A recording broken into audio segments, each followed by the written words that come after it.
of snowboarding. The first is backcountry, where you're in the back and middle of nowhere and the snow is about this deep. The second is free riding, where you're on the face of the mountain and there's chairlifts to take you up and down.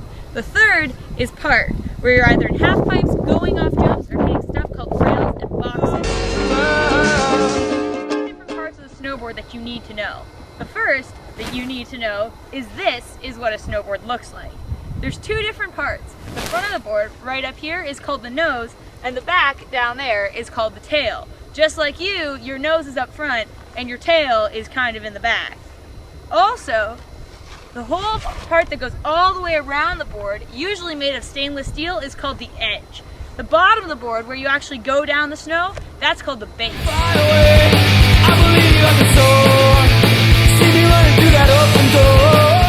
Your board that you really need to know are your boots and your bindings.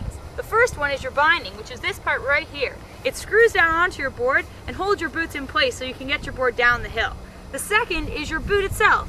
There's two parts of the boot. The first is the inner binding, which is this whole gray part here. It's the actual part of the boot that holds your foot where you want it to be.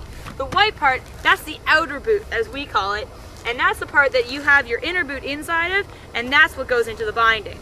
Actually choose what board is best for me. The first thing you got to think about is you're not going to choose it by how tall the board is. You want to choose it by how much you weigh.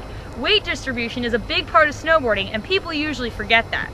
The second thing you want to think about is what kind of riding you're going to be doing. If you're going to be in the park a lot, you want a board that's shorter so you can turn it around a lot quicker. Whereas if you're doing something like backcountry or free riding, you're going to want something a little bit bigger so you can get up on top of that powder and cruise.